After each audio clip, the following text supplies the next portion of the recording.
E digo isto. Opa, peraí que deu alguma coisa aqui. Isso, estava para gravar aqui.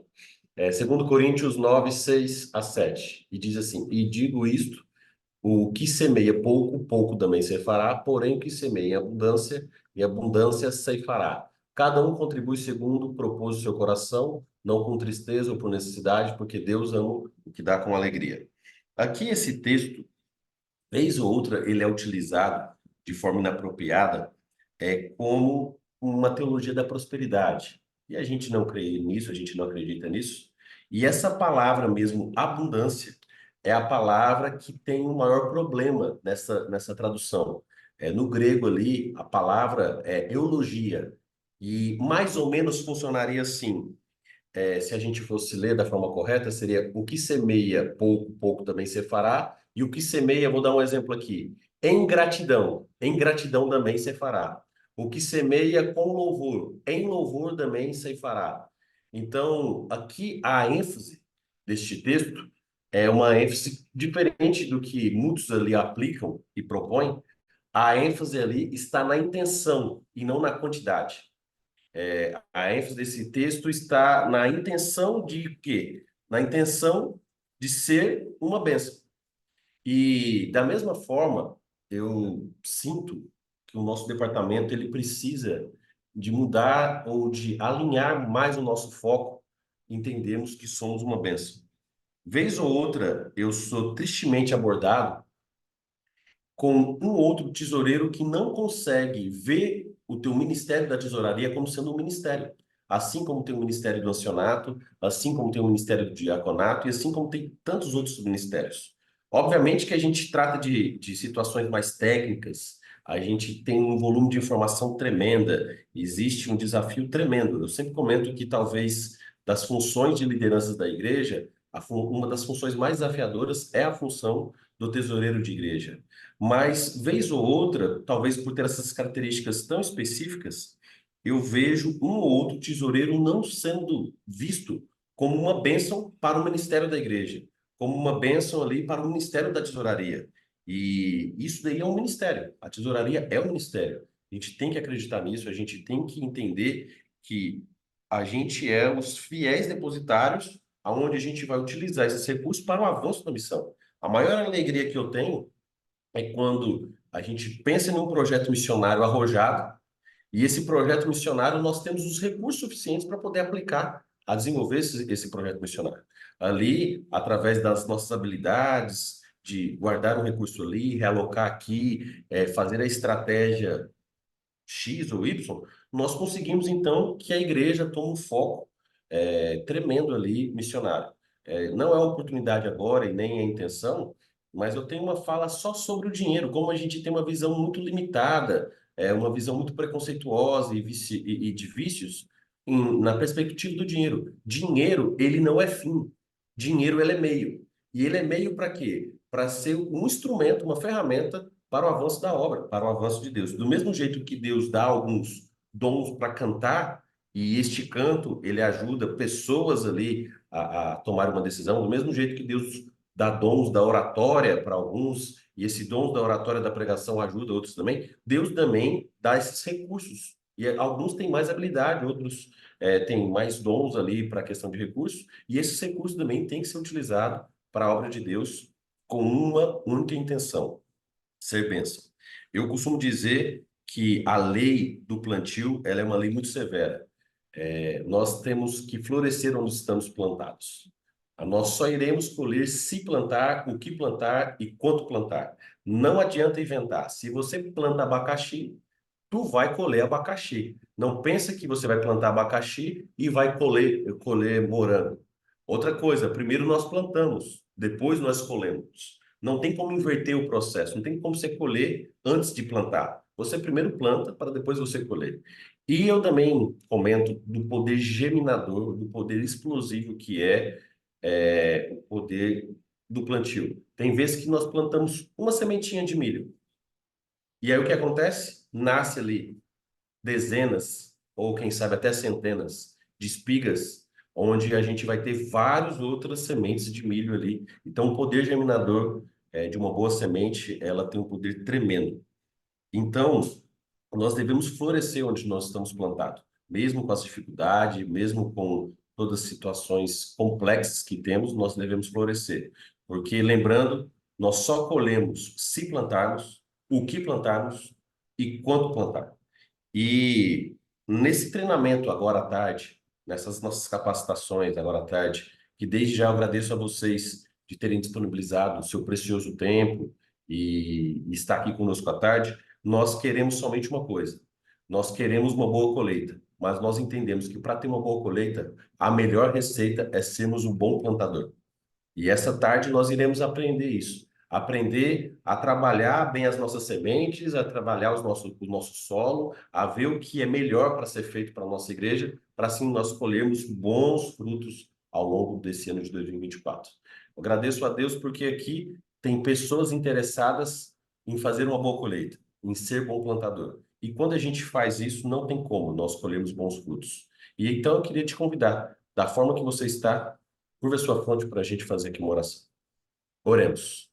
Grandioso Deus, bondoso Pai, graças te damos porque, meio às nossas dificuldades, limitações, tu estás sempre conosco, disposto a sermos uma bênção.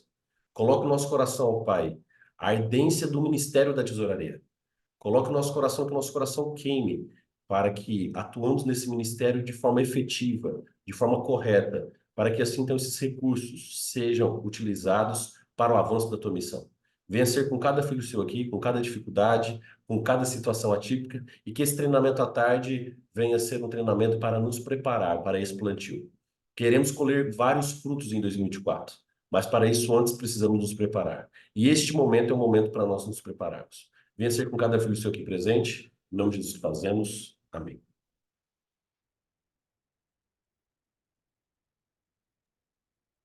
Obrigado, Daniel, pela mensagem aí. Deus possa, de fato, continuar abençoando a vida de cada tesoureiro aqui da Missão Piauiense. Nesse momento, nós vamos passar aí a palavra para o Caio, tá bom, pessoal? O Caio, ele é responsável pelo setor de patrimônio aqui da Missão Piauiense. É, Ele tem auxiliado as igrejas também aí no que diz respeito às construções, às obras, à questão de segurança. Então, queria passar agora a palavra para o Caio, tá bom? Ele vai passar algumas orientações para vocês e que a gente possa reter o máximo de informação para trabalhar bem na nossa igreja local. Seja bem-vindo, Caio. Boa tarde. Boa tarde. Tá dando para me ouvir aí, Daniel? Pronto. Pessoal, a gente vai estar falando, como o Daniel falou, eu cuido da parte de patrimônio, mas também sou engenheiro civil aqui na missão. Então a gente vai estar falando da parte de patrimônio e também sobre a parte de manutenção de templos e itens de segurança, tá bom? Vou compartilhar aqui a tela. Pronto. Estão vendo aí? Dando para ver? Pronto. Gente, a gente vai estar falando primeiramente sobre regularização de imóveis. A gente vai falar sobre construção e reforma e sobre manutenção e prevenção, tá bom? Primeiro ponto é a parte de regularização de imóveis. Quando a gente fala em imóveis, a gente tem alguns tipos de imóveis na nossa igreja, né? Algumas realidades nossas. A primeira realidade são os imóveis alugados, né? Ah, minha igreja não tem prédio próprio ainda, a gente está alugando. Então, eu queria que você só passar algumas dicas para vocês na hora de fazer um aluguel. Primeiro ponto, gente, contrato de aluguel é um contrato formal. Você tem que preparar um documento, reconhecer firme em cartório.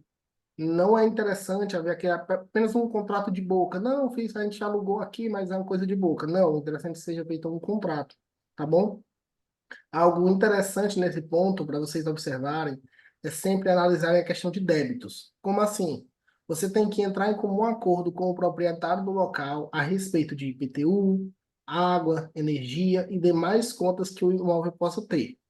Entendeu? Por exemplo, se você alugou o imóvel por 4, 5 anos, um imóvel da igreja, em alguns casos, a responsabilidade do IPTU é do inquilino. Então, isso tem que ser acordado previamente, incluído no contrato, tá bom? Quando for fazer o aluguel, para depois o inquilino, vocês não se planejaram, vocês não separaram o dinheiro do IPTU, aí o dono do imóvel chega, olha, vocês têm que pagar o IPTU aí do prédio que está com vocês. Então, assim, se estiver previsto em contrato, vocês já sabem, já se planejam. Se não tiver previsto em contrato, então a responsabilidade é do dono, tá bom? Então, é só para a gente ter essa atenção. Uma coisa muito importante, gente, é que sempre que a igreja alugar algum terreno, vocês têm alguma igreja, algum prédio, vocês têm que enviar uma cópia desse contrato para a gente. A gente precisa ter cópia desses contratos armazenados aqui na missão, tá bem? O segundo ponto é sobre imóveis cedidos. O que são imóveis cedidos? São aqueles imóveis tipo, eu tenho um imóvel e estou emprestando para a igreja sem custo nenhum. O imóvel é da irmãzinha Maria e a irmã está emprestando para que a igreja utilize. Então nesse caso, Caio, a gente não precisa ter contrato, afinal a irmã está emprestando. Não, nesse caso também a gente faz um contrato. Esse contrato, ele é um contrato de cessão de uso não oneroso. Como assim? O proprietário está cedendo o uso para a igreja sem custos. Também é necessário fazer um contrato. Nesse contrato tem que estar previsto o prazo, quanto tempo a igreja vai utilizar, quem também é responsável pelas taxas. A igreja vai utilizar o terreno, o terreno, o prédio, ela vai ficar responsável por IPTU, por água, por energia. Então, tudo isso tem que estar previsto nesse contrato de cessão de uso, tá bom? Então, assim, hoje minha igreja está em um prédio cedido, é emprestado por um irmão. Não tenho nenhum documento, a gente não tem nada que prove isso. Providencie, entre em contato com quem emprestou e converse com ele para fazer esse contrato legal. Esse contrato não gera custos para o dono do imóvel, né? Ele apenas nos dá uma segurança. Você faz um contrato ali de 2, 3, 4, 5 anos e dá uma segurança de simplesmente a pessoa acordar de manhã e, rapaz, vou tirar a igreja de lá. Entendeu? A gente tendo um contrato com essa pessoa dá mais segurança para a igreja, tá bom? Terceiro caso são os imóveis próprios, né? Dentro dos imóveis próprios, a gente tem dois tipos. Temos uma igreja nova, compramos um terreno. Primeiro ponto é o terreno comprado, né? A igreja vai comprar um terreno. E aí, o que que precisamos saber? Gente, primeira coisa, para comprarmos um imóvel, para comprarmos um terreno, a gente precisa ter a documentação desse terreno. Como assim? Precisamos ir no cartório, ver se esse imóvel tem registro de imóveis. No nome de quem está registro de imóveis? Como assim, em nome de quem? Se quem está lhe vendendo é realmente o proprietário daquele imóvel. Porque às vezes ele está te vendendo, mas o terreno está no nome da mãe dele, que ainda está viva, não passou para ele por herança. Isso pode ter complicações. Então, assim, precisamos de dois pontos. Primeiro ponto, o registro de imóveis. Saber se esse terreno, se esse imóvel possui registro junto ao cartório. Segundo ponto, e muito importante, é você ir na prefeitura, no setor de tributos e verificar se há débitos pendentes. Também é interessante na Equatorial, na empresa de água, se seja em Teresina, Águas de Teresina, no interior, Gespisa, você verificar se há débitos referentes ao imóvel. Por quê? Por exemplo, IPTU. Mas a gente comprou. O IPTU estava no nome do antigo dono. O IPTU é uma taxa vinculada ao imóvel. Se há uma taxa de IPTU em aberto, ela tem que ser paga. Entendeu? Então, não é porque a igreja comprou, não, a gente não está mais devendo IPTU. Tá. Então, tem que, antes de fazer qualquer compra, para a gente também não ser lesado nessa compra, tem que estar verificando questão de débitos, se há alguma penhora relacionada a esse imóvel, se não existe alguma disputa legal a respeito desse imóvel, porque a gente pode lá na frente acabar perdendo. Você gastar ali, fazer um investimento, a igreja ir lá construir, fazer todo um investimento e no final correr o risco de perder aquele imóvel. Entendem? Uma dica muito importante, gente, é quando a igreja comprar algum terreno, vocês têm que lembrar de um ponto. Vamos comprar um terreno, custa 30 mil reais. Quanto a igreja tem? 30 mil reais. Só que vocês têm que lembrar que no cartório haverão custos. O cartório vai cobrar algumas taxas. Essas taxas podem variar ali de 100 até 3, 4 mil reais, a depender da cidade, a depender do tamanho do terreno e do imóvel. Entendeu? Então, esses custos, a igreja tem que estar preparada também para arcar. Tá bom? Outro ponto são imóveis doados, né? Que muitas vezes a gente compra, mas muitas vezes a gente também recebe em doação. Se alguém me doou, o procedimento é o mesmo. Conferir se há registro de imóveis, conferir débitos de IPTU, conferir débitos de água, de energia, todos os débitos. Ah, irmão Caio, mas estão me doando, estão doando para a igreja, então débito de IPTU de, sei lá, R$ 2.000. E a pessoa diz que não tem com o que pagar, mas ela quer doar para a igreja. Aí a igreja tem que saber que estará responsável por esse débito daí por diante. Ah, ela vai receber essa doação, mas ela se torna responsável por aquele débito, tá bom?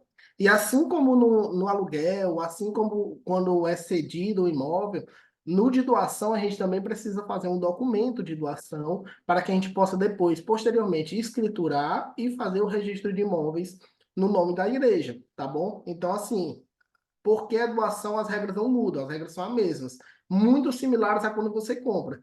A diferença, basicamente, é a questão que não há o pagamento. Mas é feito um contrato, é feita uma busca, tá bom? Sobre o antecedente do imóvel. E, gente, eu queria que vocês se atentassem em um ponto. Só uma dica a respeito da parte de doação. Existe uma lei que ela restringe doações em alguns casos, tá bom? Só para vocês saberem. Primeiro ponto. Se o doador for casado ou tiver herdeiro, o valor do imóvel doado não pode ultrapassar a metade do valor dos bens do doador. Como assim? Ah, o cara é casado e ele só tem uma casa, só tem a casa de morada. Aí o cara vai lá e aluga uma casa para ele e doa a casa de morada para a igreja. Isso pode? Não.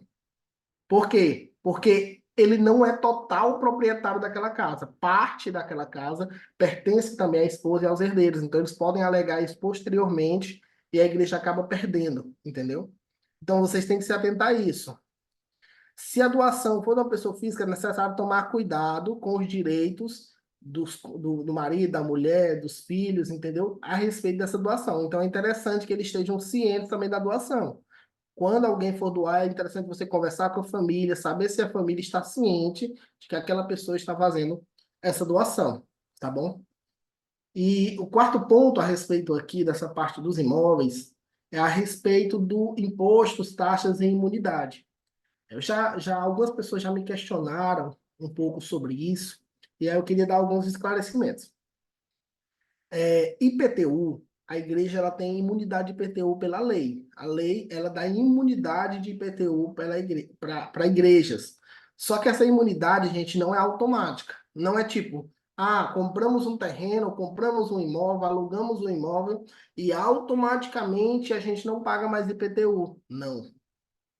Você tem que ir na prefeitura ou no órgão responsável na sua cidade e se identificar como igreja. E aí cada cidade vai ter um processo para que isso ocorra, entendeu? Você tem que fazer um processo para informar ao município que a partir de então ali é uma igreja, entendeu? Se esse processo não for realizado, vai continuar sendo gerado um IPTU para aquele imóvel, entendeu? Então você tem que proceder com o pedido de imunidade de IPTU, tá bom? Gente, um ponto é que existe imunidade para IPTU, porque as imunidades são para impostos, nós não temos imunidade sobre taxas. Por exemplo, aqui em Teresina existe uma taxa de lixo. Aí você pergunta, a igreja paga a taxa de lixo? Sim, a igreja tem que pagar a taxa de lixo. A gente não é isento de taxas, a gente é isento de impostos. Por exemplo, IPTU, ITBI. O ITBI é quando é comprado um terreno. Quando você compra, você tem que pagar um imposto de transferência desse imóvel. Esse imposto a igreja não paga. Agora, todas as demais taxas vinculadas a isso, a igreja paga, entendeu? Um exemplo, essa do lixo foi só um exemplo, mas pode ter outras taxas que podem ser cobradas, então a gente tem que pagar, tá bom? Agora, avançando aqui para a parte de construções e reformas. Dar algumas dicas para vocês quando forem construir ou reformar, se estão planejando construir ou reformar, tá bom? Fazer um passo a passo rápido com vocês. Primeiro ponto, gente, antes de tudo, é o consenso entre a igreja, o pastor e a missão. Entendeu? O primeiro ponto é isso, é a igreja se reunir junto com o pastor e chegar a um consenso. Vamos construir o que vamos construir, vamos reformar, como vamos reformar, entendeu? O primeiro ponto é um consenso. Em seguida, a missão precisa ser comunicada. A gente precisa estar ciente de que alguma obra ou reforma está acontecendo. Não necessariamente a gente vai intervir ou fazer algo a mais. mas é necessário que vocês nos comuniquem que essa obra está acontecendo, tá bom? Segundo ponto, após vocês decidirem, não, vamos construir, vamos reformar, é a elaboração de projetos. Gente, eu queria só abrir um ponto aqui, só fazendo diferenciação para vocês. Pintura, trocar a janela, trocar uma porta, isso não é obra.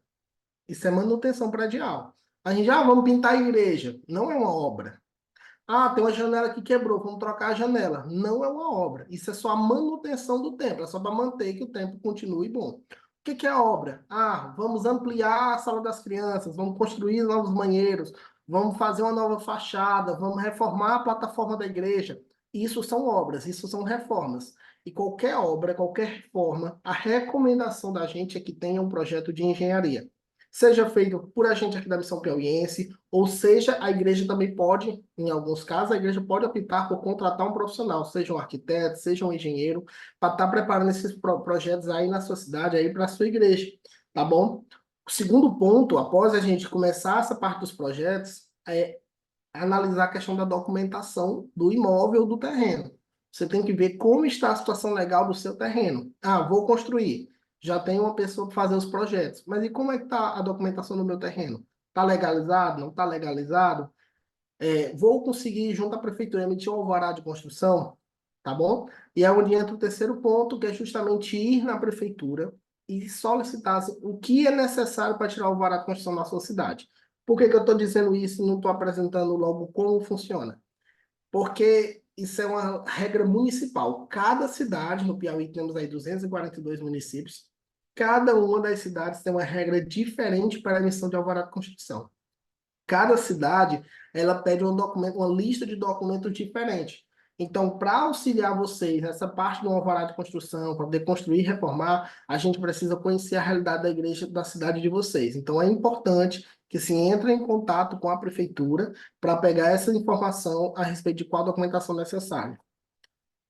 Outro ponto é sentar e se planejar custos e também planejar quais serão as etapas da sua construção. Porque assim, irmãos, vamos construir uma igreja incrível, tal, e aí você vai lá, faz projeto, tira o alvará, e quando senta para começar a obra, a igreja não tem recurso.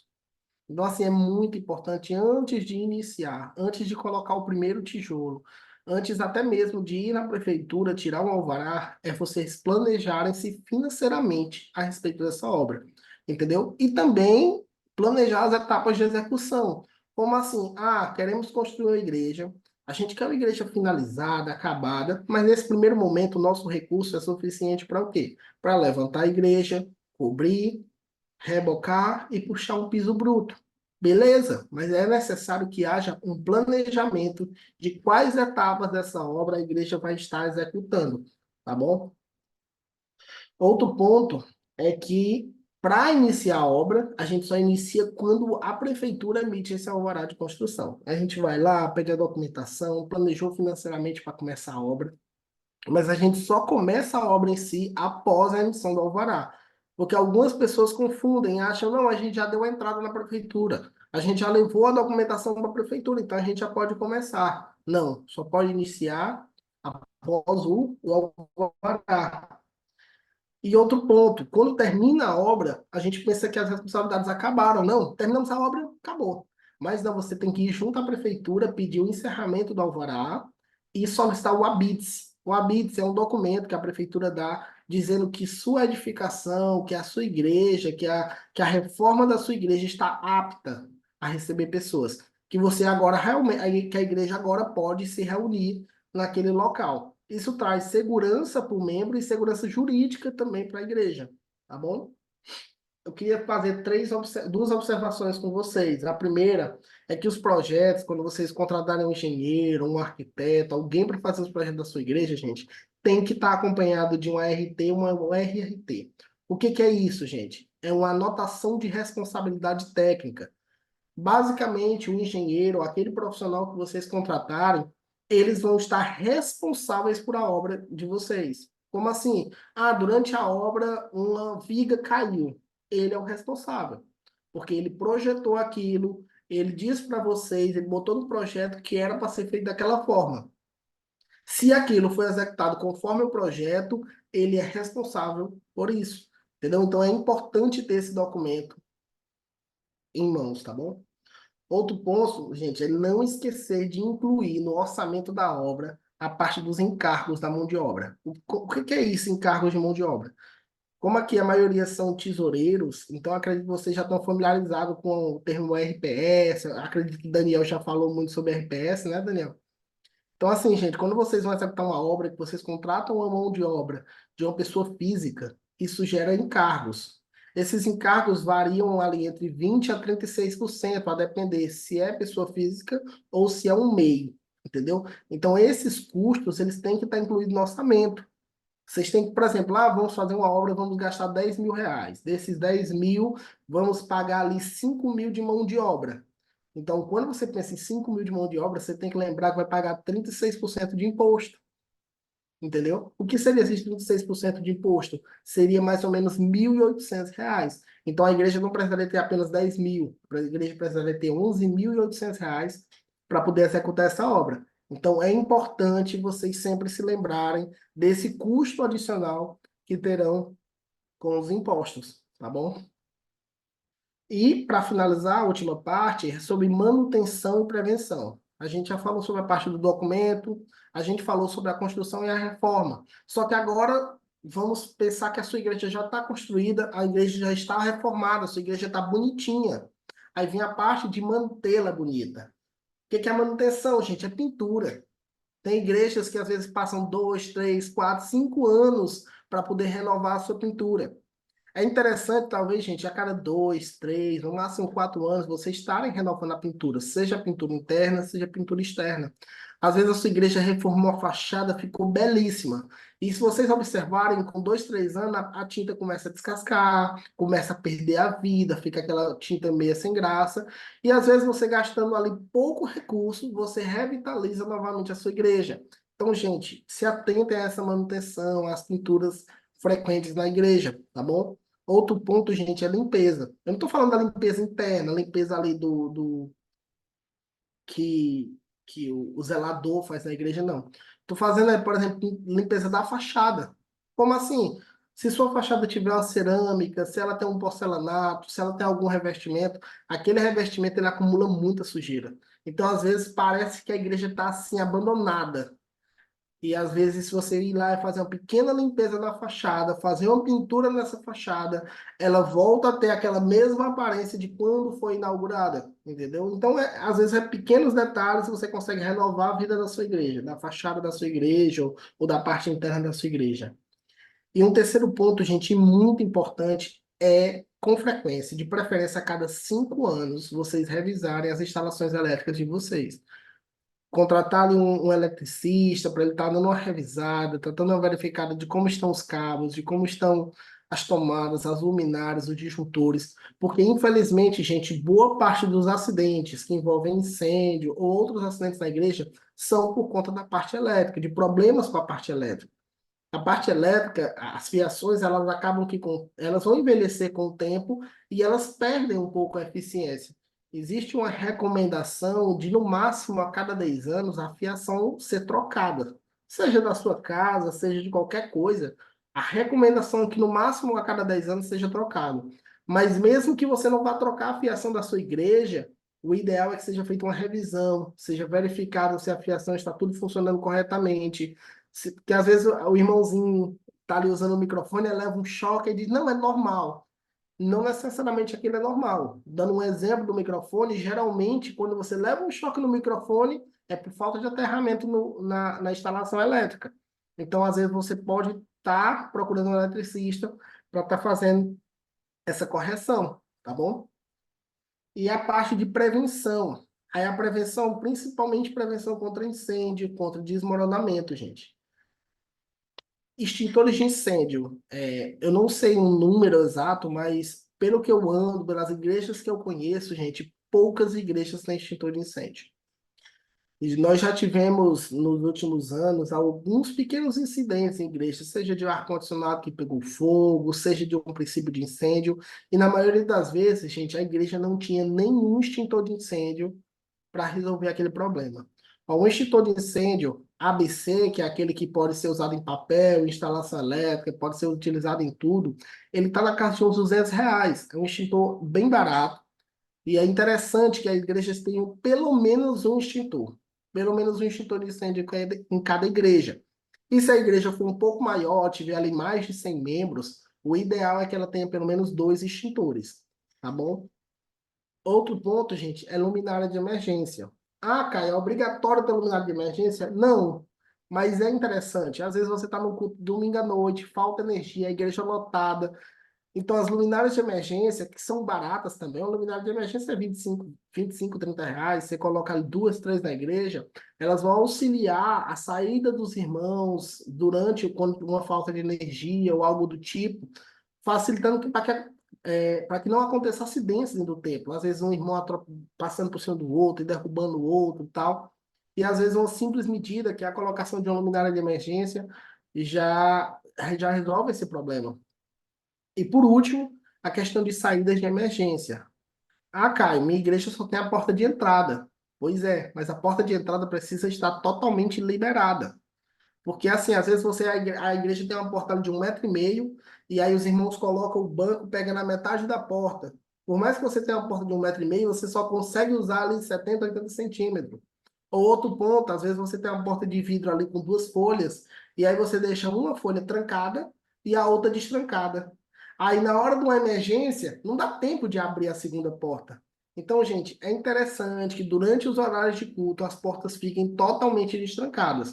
Aquela segunda folha, que geralmente fica presa com os ferrolhos em cima e embaixo, é interessante que aqueles ferrolhos fiquem soltos, porque em caso de emergência, a gente não dá tempo de você ir lá e puxar um ferrolho para abrir a porta, tá bom? Então, é interessante sempre deixar livre as saídas de emergência da igreja. E eu digo assim, estou nem falando de um incêndio de grandes proporções, às vezes, como eu citei anteriormente, um incêndio no ar-condicionado, um pequeno fogo no ar-condicionado, já deixa os irmãos desesperados e todos já querem correr em direção à porta.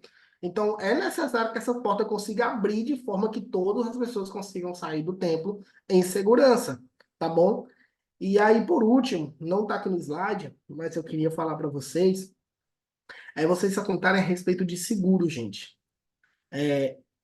Eu peguei uma informação rápida aqui a partir de seguros, e a maioria, acredito que quase todas, Daniel, das nossas igrejas, não tem seguro contra desmoronamento, entendeu? Então, assim, a minha igreja aconteceu um problema, quebrou uma linha do telhado, quebrou às vezes uma tesoura de aço, aconteceu algum problema na estrutura da minha igreja, o telhado caiu. Se você não tiver seguro contra desmoronamento, especificamente o seguro contra desmoronamento, o seguro não vai ressarcir a sua igreja, não vai auxiliar a sua igreja nessa reconstrução, tá bom? Então é interessante vocês estarem avaliando a possibilidade de fazer um seguro de desmoronamento, também se atentarem, gente, para o seguro de equipamentos. Daqui a pouco o Daniel Mendes vai estar falando mais um pouco sobre seguros, né? Mas eu só falei aqui rapidamente, principalmente essa parte de seguro de desmoronamento e seguro de equipamento, gente. Se atentem. Aquele seguro básico que é feito da igreja, ele contempla basicamente furto, roubo do que está dentro da igreja. Agora, equipamentos móveis, data show, notebooks, eles precisam ter um seguro específico para aqueles equipamentos, tá bom? E vocês precisam ter um seguro específico para a parte de desmoronamento. Eu sei que aqui no Piauí a realidade de inundação não é tão frequente, mas se sua igreja tem algum risco de inundação, se atentem também de seguro para inundação, tá bom? Eu acredito que aqui no Piauí não tem muito essa realidade de inundações, mas se estiver numa região que tem um histórico, a gente construiu a igreja aqui, mas o pessoal conta que 5, 10, 8 anos atrás houve uma inundação aqui nessa região, então se atentem a fazer esse seguro, tá bom? E no mais é isso. Essas são minhas informações de contato para quando vocês quiserem tirar alguma dúvida a respeito de construção, a respeito de documentação, tá bom? E eu agradeço a todos pela atenção e por terem me ouvido até aqui, tá bem? Obrigado, Caio, pelo momento aí, pelas orientações. Lembrando, pessoal, que as perguntas que vocês têm feito aí no chat, a gente vai ter um espaço no final e abrir aqui para vocês, tá bom? A gente vai ter uns 20 minutinhos para estar respondendo aí as perguntas de vocês. Uma outra coisa é que esses slides aí que o Daniel passou, o Caio passou e eu também vou passar agora, a gente vai disponibilizar para vocês nos grupos, tá bom? Nos grupos de tesoureiros de igreja.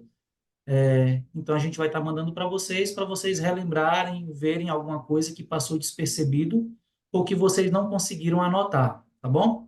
Então as perguntas a gente vai estar respondendo no final, ok? Eu vou passar aqui agora para vocês algumas orientações específicas mais da própria tesouraria de igrejas, tá? Deixa eu só compartilhar com vocês aqui.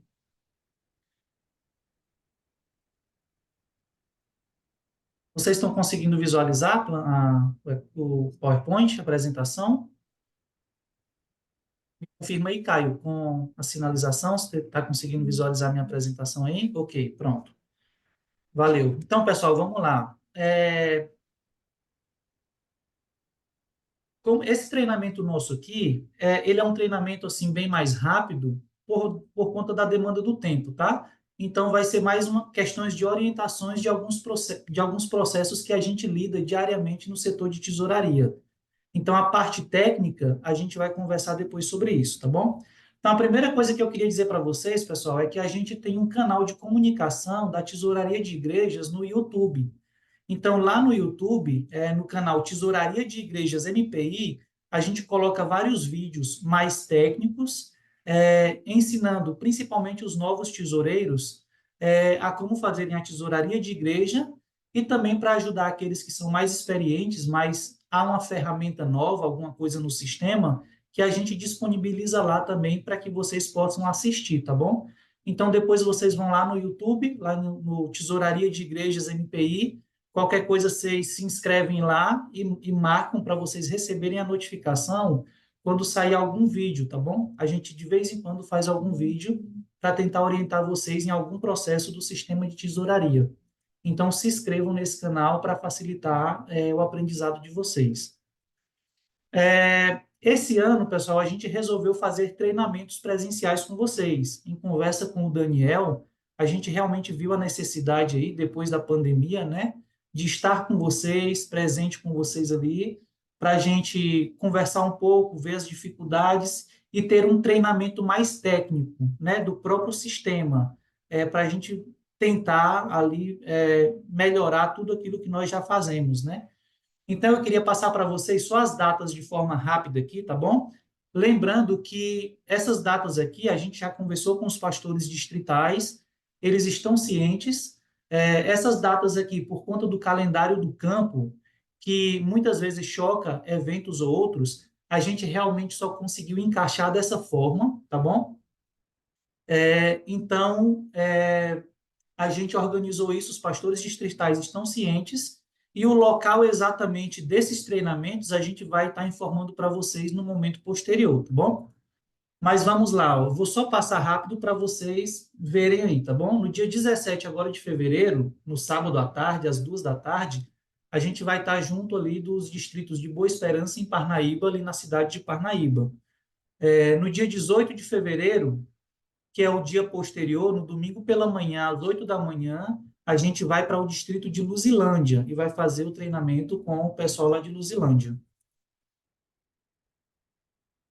Dia 24 de fevereiro, que é no outro final de semana, no sábado à tarde, a gente vai para o distrito de Bom Jesus fazer o treinamento com eles. No dia 25 de fevereiro, que é no domingo, pela manhã, a gente vai para o distrito de São Raimundo Nonato, para passar o treinamento lá, tá bom? Dia 2 de março, no sábado à tarde, a gente vai estar lá em Picos, com os distritos de Picos e Passagem das Pedras. Então, alguns distritos a gente precisou unir para encaixar no calendário, tá bom? Dia 3 de março, que é no domingo pela manhã, a gente vai estar em Floriano, fazendo o treinamento lá para os distritos de Floriano e de Guadalupe. No dia 3 de março, a gente vai estar em Agricolândia, 3 de março na parte da tarde, né? Na parte da tarde, às 2h30 da tarde, a gente sai de Floriano, vai para Agricolândia e já faz o treinamento lá à tarde com o distrito de Agricolândia. No dia 9 de março, a gente vai para José de Freitas, no sábado à tarde, às 14 horas, fazer o treinamento com o distrito de José de Freitas. No dia 10 de março, que é no domingo posterior, a gente vai para Campo Maior, a gente vai fazer o treinamento com o distrito de Campo Maior. E no dia 16 de março, no sábado à tarde, a gente vai unir os distritos de Teresina aqui e a gente vai fazer o treinamento aqui em Teresina, tá? O local a gente vai definir depois, porque a gente tem 11 distritos aqui, mais de 100 igrejas, então são mais de 100 tesoureiros. Então a gente vai estar vendo o local, definir, para a gente estar fazendo esse treinamento presencial com vocês, que vai ter uma duração aí de 3 a 4 horas, tá bom? É praticamente um turno, porque realmente, se a gente vai viajar para o sul, para o norte, tudo, a gente quer realmente um treinamento que vale a pena e que supra a necessidade de vocês, tá bom? Então, estou passando aqui de forma rápida para vocês estarem cientes, ok? Pessoal, então vamos lá para os nossos processos, né? Só relembrar aqui algumas coisas que vocês já sabem. A principal função do tesoureiro na tesouraria de igrejas é o registro de entradas e saídas. Essa é a principal função. O manual da igreja, inclusive, diz assim, ó, de todas as importâncias recebidas devem ser emitidos recibos com prontidão, ou seja, o quanto antes. Por pequena que seja a quantia, o tesoureiro da igreja deve manter meticuloso registro de todos os recebimentos e pagamentos. E quando eu falo aqui de recebimentos e pagamentos, pessoal, é o que você recebeu, são as entradas, e o que você pagou, são as saídas. Então, tudo que você recebe, seja em dinheiro, seja na conta bancária, tudo que entra lá na conta bancária, o tesoureiro tem que registrar no sistema. Tudo que o tesoureiro recebe em espécie, também ele tem que registrar no sistema. Se o tesoureiro fizer um pagamento em espécie, ele tem que registrar a saída no sistema. Se o tesoureiro fizer um pagamento pela conta bancária, ele também tem que registrar a saída no sistema. Eu estou mencionando isso porque muitos de nós só registra a movimentação em espécie, mas nós precisamos também dar atenção à movimentação pela conta bancária. Então, recebeu dinheiro pela conta bancária ou pagou alguma coisa pela conta bancária, a gente precisa fazer os registros. Essa é a principal função de um tesoureiro de igreja, tá bom? Então, os mais veteranos já sabem disso, essa orientação é mais para os novos, tá bom? Então, vamos lá, algumas orientações sobre o registro das entradas e das saídas. O registro das entradas e saídas precisa ser semanal, nós precisamos fechar a remessa semanal, até porque o sistema ele funciona semanalmente, tá bom? Nós precisamos entregar o recibo do doador o quanto antes. Então, se a gente recebe uma doação de um irmão num sábado e espera um mês inteiro para poder digitar aquela doação e entrega o recibo para ele um mês depois, nós, como tesoureiros, nos descredibilizamos e descredibilizamos o nosso trabalho ao entregar um recibo para o doador atrasado, tá bom? Então, a gente sabe que cada um tem suas atividades e tudo, mas é importante que a gente tente realmente repassar as informações ali para o recibo para os doadores o quanto antes, com prontidão, né? E aí, quando você fecha a sua remessa, o sistema pede para você fazer a digitalização dos documentos, a digitalização das doações e a digitalização das despesas. As doações que você recebeu, as despesas que você pagou, entradas e saídas. As imagens devem ser dos documentos lançados, então não tirem foto de outra coisa sem ser dos documentos que foram lançados. As imagens devem estar visíveis e vocês devem ter cuidado também, pessoal, para não tirar foto de algo indevido, tá bom? E aí, quando você fechar a sua remessa, é importante que você guarde essa documentação numa pasta sanfonada e arquive pelo período de 6 anos, pelo menos. Então, como vocês já digitalizaram e mandaram para o campo, para a missão, a gente aqui tem acesso. Mas é importante que vocês tenham cópias em suas casas de quê? Do guia de remessa, você deve imprimir o guia de remessa, você deve anexar as doações coladas lá, tá bom? Vocês devem anexar as despesas e o pagamento da remessa daquela semana. Doações, despesas e pagamento da remessa. Você anexe e coloque naquela pasta sanfonada mês a mês. Ela geralmente é 12 abas, cada aba um mês, tá bom? Pessoal, sobre contas bancárias. O manual da igreja diz assim, ó, o tesoureiro mantém sob seus cuidados todos os fundos da igreja. Os fundos do campo, que é a remessa, os fundos da igreja, que é o dinheiro local, e o fundo dos departamentos, que também é local. Todos os fundos são depositados pelo tesoureiro em uma conta bancária ou em uma instituição financeira em nome da igreja. Então, pessoal, o campo orienta que todas as igrejas tenham conta bancária e que os recursos da igreja, por uma questão de segurança, sejam guardados em uma conta bancária em nome da igreja. Nós não orientamos os tesoureiros a guardarem o dinheiro da igreja em contas pessoais, porque, inclusive, isso pode dar problema para a pessoa física, no que diz respeito a uma prestação de contas com o fisco, com o governo, tá bom?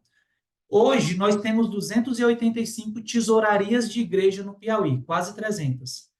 Dessas 285 tesourarias, nós temos 155 contas no Santander abertas. Ou seja, 130 igrejas ainda não têm conta bancária aberta. Então, nós precisamos avançar no que diz respeito a isso por uma questão de segurança. Algumas pessoas argumentam, ao não adquirir a conta bancária, dos custos dos serviços bancários. Deixa eu dizer aqui de forma rápida para vocês, e eu queria a atenção de vocês nisso, tá? Hoje, no Santander, eu vou passar para vocês os custos que nós temos como igreja. Então, a primeira coisa, a igreja tem essa tarifa de R$ 63,00 mensalmente, tá? A princípio, era uma tarifa de R$ 30,00, só que aí o banco, realmente, eles analisaram o contrato com a igreja a nível de divisão sul-americana e eles viram realmente que o valor era 63. Então, eles aumentaram um pouco esse valor, porque esse foi o contrato que a igreja fez realmente com o Santander, tá bom? Então, esse é um valor fixo que eles cobrarão de todas as igrejas. Além disso, a gente tem algumas tarifas sobre alguns serviços, que se você não utilizar, você não paga. Mas eu queria a atenção de vocês para algumas coisas aqui. Primeira coisa, tarifa sobre Pix enviado. A igreja, se ela envia um Pix para alguém, ela paga uma taxa de 1,4% sobre o valor do Pix enviado, tá bom? Sobre a gente, eles cobram também uma tarifa sobre um Pix recebido por QR Code. Lembra daquele QR Code que vocês geram lá e vocês colam nos bancos da igreja para os irmãos da igreja fazerem suas doações pelo QR Code? Pronto. Sobre esse Pix, pelo QR Code, o banco ele também cobra uma taxazinha. Eu não sei exatamente dizer o valor que é, mas é coisinhas de centavos sobre esse valor aqui, tá? Lembrando que, se os irmãos fazem Pix pela chave Pix, não paga taxa. Ou seja, a igreja, quando ela recebe dinheiro divulgando a chave Pix, não tem tarifa nenhuma. E é o que eu oriento a vocês a fazerem, tá bom? Mas, se vocês perceberem que vale mais a pena ter o QR Code para divulgar para as igrejas, é só vocês estarem cientes de que vai haver uma cobrançazinha em cima disso, tá? Do Pix recebido por QR Code. Tem também uma tarifa de boleto de cobrança. Quando você gera um boleto para colocar dinheiro na conta, para não precisar ir numa agência bancária, em alguma coisa do tipo, o sistema também cobra um valor de R$ 1,25 por boleto, tá bom? Então, geralmente, isso acontece uma vez no mês, quando você pega o dinheiro e coloca o dinheiro na conta bancária. E também há uma tarifa, pessoal, quando você retira em menos de 24 horas após você pagar o boleto. Então, você pagou o boleto, colocou o dinheiro na conta. Pronto, o dinheiro está na conta. Se você usar aquele dinheiro num período de 24 horas, eles cobram isso. Eles cobram uma tarifazinha, também coisa de centavos. Agora, deixa eu dizer uma coisa para vocês, pessoal. Uma das coisas que a gente tem que entender é que conta de pessoa física é diferente de conta de pessoa jurídica. Pessoa jurídica é tudo mais complicado e é tudo mais caro. É porque, às vezes, a gente tem tanta facilidade, por exemplo, em abrir contas de banco digital, que a gente não paga tarifa de manutenção mensal, que a gente não paga nada de Pix, que a gente acredita que isso também se aplica à pessoa jurídica. E não. Só para vocês terem ideia, igrejas hoje, a nossa igreja hoje tem dificuldade de abrir contas bancárias em qualquer banco. São poucos os bancos que dão abertura para que se abra contas bancárias, tá bom? Então, o que a gente viu realmente que mais compensa são os benefícios que o Santander tem apresentado para a gente. Eu queria apresentar para vocês de forma rápida aqui. Primeira coisa, qual o benefício de você ter uma conta bancária? E para mim, que sou também tesoureiro de igreja, de uma igreja pequena, na minha igreja tem cerca de 30 membros, só para vocês terem ideia, 25 a 30, eu digo para vocês que compensa, tá?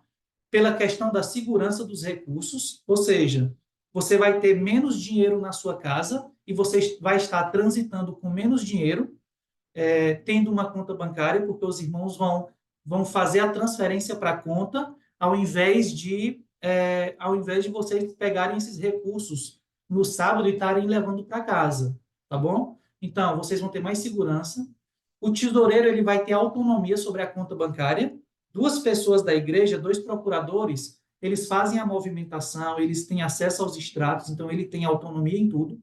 Você pode fazer o pagamento de remessa online, pelo celular e notebook na hora, sem precisar ir numa agência, num banco, numa lotérica. Pelo celular você faz o pagamento da remessa. Você pode pagar as despesas administrativas da igreja também de forma online, rápida, seja água, luz, energia, internet, compra de materiais, ou fazer Pix em qualquer hora, tá bom? Então, os benefícios de se possuir uma conta bancária são inúmeros. E eu confesso para vocês que vale a pena pagar aquela manutenção ali de 63 para você ter essas facilidades aqui, esses benefícios aqui, tá bom? Sobre pagamento de remessa, pessoal.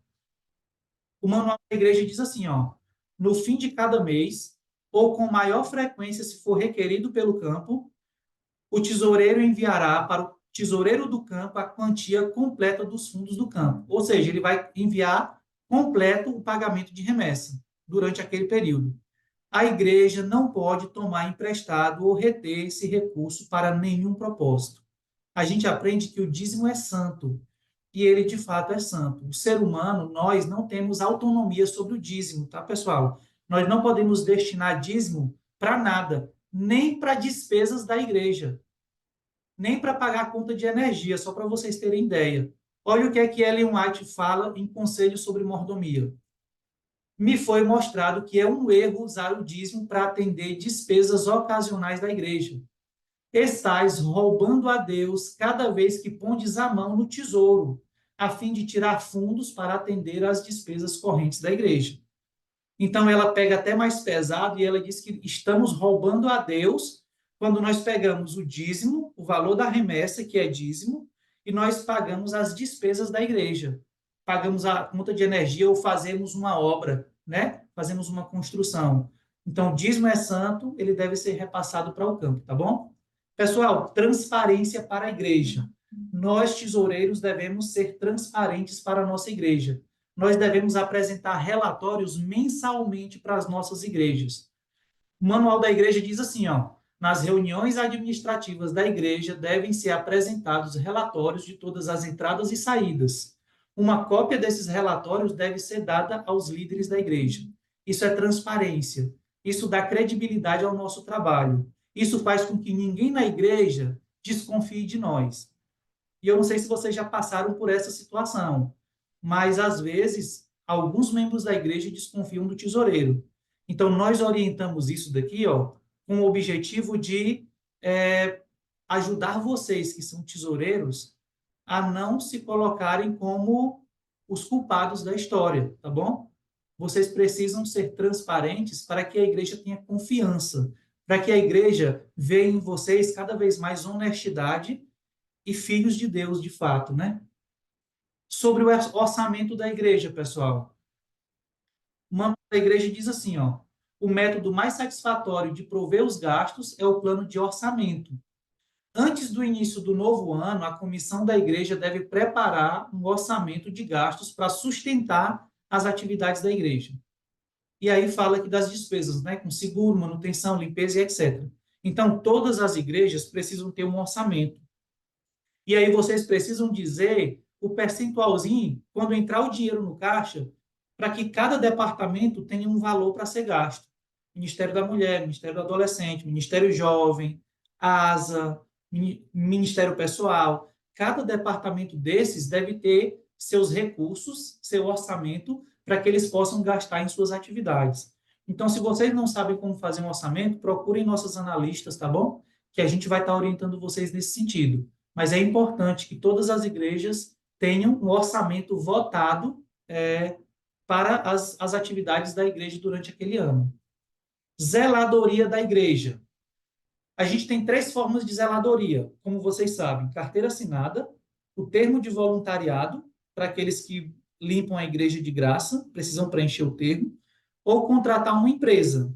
Lembrando que, se você contratar uma empresa para fazer a limpeza da sua igreja, você arca também com o ônus caso haja encargos sobre o serviço, tá bom? Então, um detalhe, ó, se a igreja optar por assinar a carteira, a igreja deve votar a admissão da comissão e deve conter salários, os dias e horário de trabalho e o nome completo do zelador. Então, você vê a melhor forma que deve lidar com a tesouraria com a zeladoria da sua igreja. Mas nós só temos essas 3 possibilidades, tá bom, pessoal? Então, vamos tentar ficar dentro disso daqui para que a gente não faça nada errado, né? Sobre seguros de igreja, de forma bem rápida, todas as igrejas da MPI, elas precisam estar seguradas. E, geralmente, o período que a gente abre o processo de renovação ou contratação de seguro é o mês de abril. A divisão, ela sugere que o seguro seja contratado com base no que custaria o edifício e o seu conteúdo. Então, pessoal, alguns tesoureiros, o que é que eles fazem quando vão contratar o seguro? Eles vão colocando os valores lá e fazendo a simulação de quanto é que vai ficar por mês. Mas a gente precisa ter ciência de que nós precisamos ter a nossa igreja assegurada, de fato, no que custaria o edifício e em cima dos bens que tem dentro, para que o edifício e os bens que tem dentro e que entram no critério de proteção sejam assegurados, tá bom? O tesoureiro da igreja é responsável pelo seguro de igreja e deve apresentar a comissão da mesma para discutir os valores. E o tesoureiro deve, em abril, acessar o site da seguradora e fazer a contratação e a renovação. A gente vai estar mandando, inclusive, informações a respeito disso nos grupos de tesouraria até abril, tá bom? Esse mês de fevereiro, a gente abriu o seguro de portáteis, de equipamentos. Então, uma coisa é o seguro da igreja, outra coisa é o seguro portáteis. Tudo aquilo que vocês levam e traz, tipo, esse notebook aqui a gente usa para o culto na casa da irmã também. Então, o notebook da igreja que fica saindo sempre, é importante que ele tenha um seguro portátil, um seguro separado do seguro do prédio, porque dependendo dos critérios, ele pode não ser assegurado, por exemplo, se ele for roubado quando você está levando o notebook para a casa de um irmão, ou quando o tesoureiro pega o notebook da igreja para digitar a remessa, por exemplo. Então, é importante que tenha um seguro separado para os portáteis. Sobre o seguro de igreja, é importante que a gente tenha o inventário com todos os bens da igreja, a foto de todos os bens e as notas fiscais de todos os bens. E quando houver alguma ocorrência, é imprescindível que se tenha o boletim de ocorrência. Detalhe, pessoal, essa opção de inventário, foto dos bens e nota fiscal, já tem uma opção no sistema ACMS que você consegue cadastrar os bens da sua igreja, colocar as fotos e colocar a nota fiscal. Então, a gente vai estar gravando um vídeo para vocês esses dias, ensinando vocês como usar isso, tá bom? Sobre a auditoria, tá acabando aqui, tá? Sobre a auditoria, esse ano de 2024, a gente vai fazer auditorias de forma híbrida, ou seja, remotamente por Zoom e presencial. O revisor não fará auditoria de 100% das igrejas dentro de um ano, tá bom, pessoal? Então, não tem condições do nosso auditor ir em todas as igrejas no ano de 2024 fazer auditoria, porque a auditoria é um processo demorado, delicado, deve ser feito com cuidado. Então, esse ano não será possível ele ir em todas as igrejas. Então, a gente vai estudar uma forma de fazer X igrejas esse ano, no próximo ano X igrejas. Então, se o auditor não passar nas suas igrejas nesse ano, então não se sintam excluídos, não. É porque realmente a gente hoje não tem a condição de atender toda a demanda do Piauí dentro de um ano, tá bom?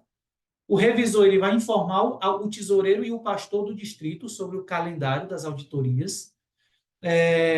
Concluída a auditoria, vai ser enviado para o tesoureiro o relatório de auditoria, vai ser enviado para o ancião, para o pastor, para o tesoureiro do campo e o assistente, o relatório de auditoria. E depois disso, pessoal, vocês precisam montar, né, a carta-resposta da auditoria e votar o relatório de auditoria e mandar aqui para o campo, tá bom? Então, mais orientações em relação a isso a gente vai estar passando para vocês depois. E a última coisa que eu queria mencionar com vocês, pessoal, é esse texto bíblico. Além disso, o que se requer de nós, dispenseiros de Deus, todos nós, é que cada um seja encontrado fiel. Então, meu desejo para a minha vida, para a vida de vocês, é que a gente faça um trabalho cada vez mais honesto, transparente, digno, para que não pese sobre nós nada, né, da mão de Deus, nada negativamente, e que mais do que contabilizar números e papéis, a gente de fato se prepare para a volta de Jesus. É o mais importante, né? A gente seja usado para que outras pessoas sejam transformadas, tá bom? Pessoal, a gente vai liberar o microfone de vocês agora, ok? Para vocês perguntarem, a gente vai ter alguns minutinhos aí. Eu queria só pedir para vocês mutarem, tá bom? Porque senão todo mundo vai falar de uma vez. Então, vocês mutem o celular de vocês aí, para não falar todo mundo junto. E caso alguém queira falar, é importante que vocês levantem a mão. Tem umas reaçõezinhas no celular e no computador, tem um nome assim, ó, reações. Aí vocês optem pela mãozinha levantada, que aí vai aparecer para a gente aqui na sequência, quem levantou primeiro, quem levantou segundo, e a gente vai estar respondendo a pergunta de vocês, tá bom? Então, eu vou liberar aqui o microfone de vocês agora. Vocês podem ativar o som de vocês e, se tiverem alguma dúvida, podem perguntar, tá? Eu vou só. Daniel também vai estar respondendo as perguntas. Caio também vai estar respondendo, caso alguém tenha alguma dúvida. Então, primeiro a irmã Elizabeth levantou, pode perguntar, irmã Elizabeth. Daniel, sobre a questão do inventário, eu todo ano faço manualmente. Agora, com essa ferramenta, eu tenho que inserir tudo que eu já fiz no sistema? Irmã, a gente precisa. Essa ferramenta ela é uma ferramenta nova. Então, todos os bens da nossa igreja, nós precisamos realmente fazer o inventário hoje, atualizar de todos os bens da nossa igreja, e nós precisamos cadastrar no sistema agora. Então, tem um notebook, coloca lá o notebook, e aí a gente vai ter que fazer uma força-tarefa, por exemplo, para buscar as notas fiscais desses bens, e as fotos desses bens a gente pode até tirar e anexar lá no sistema para ficar tudo informatizado. Porque hoje, se acontecer alguma coisa e a RM precisar, a gente tem um arquivo aqui que a gente guarda essa documentação. Só que daqui que a gente procure e ache nesse arquivo documentos antigos, demora um tempo. Então, estando no sistema, a gente tem acesso rápido e a guarda deles é segura, né? Eles estarão guardados em um lugar seguro. Então, a gente precisa realmente fazer essa atualização no sistema hoje, no ACMS. Com certeza. E se a gente tem algum que não tem mais a nota fiscal, ele pode ser inserido no sistema? Ele pode ser inserido e você tire a foto e anexe no sistema, porque a foto também, de alguma forma, ela faz a comprovação da existência do bem. Obrigado, irmã, pela pergunta. Pode abaixar a mão, tá? Irmã Cláudia Lima, pode perguntar.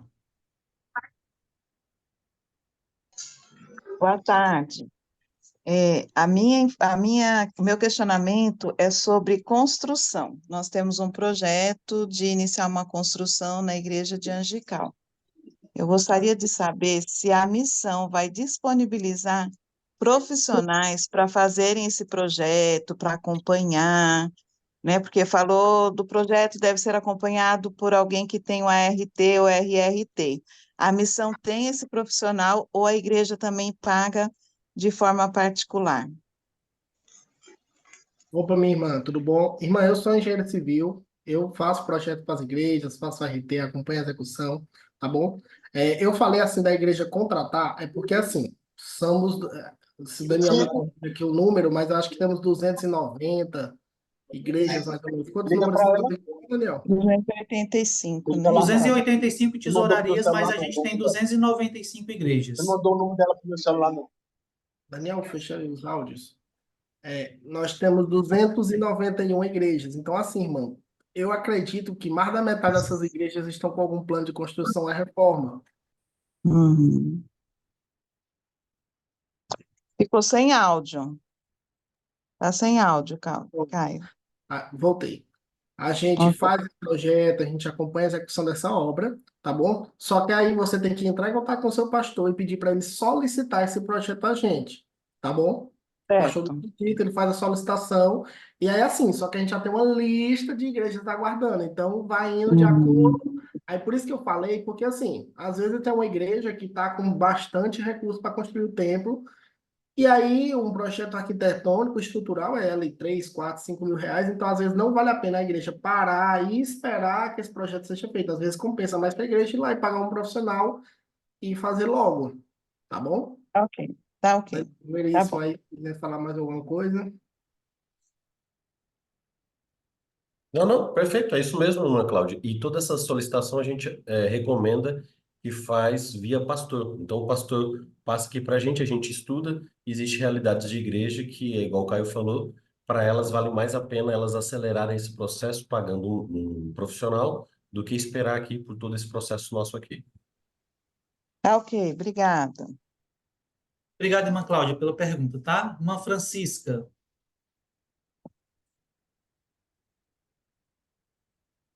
Francisca pode ativar o áudio e perguntar, tá?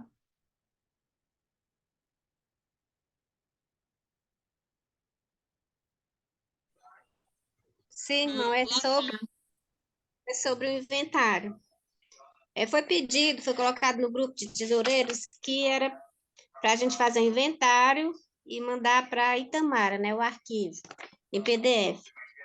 O que queria saber é se ela vai fazer esse processo de fazer o seguro da igreja ou permanece a gente fazendo esse seguro. Irmã, em regra, quem faz os seguros são os tesoureiros de igreja, tá?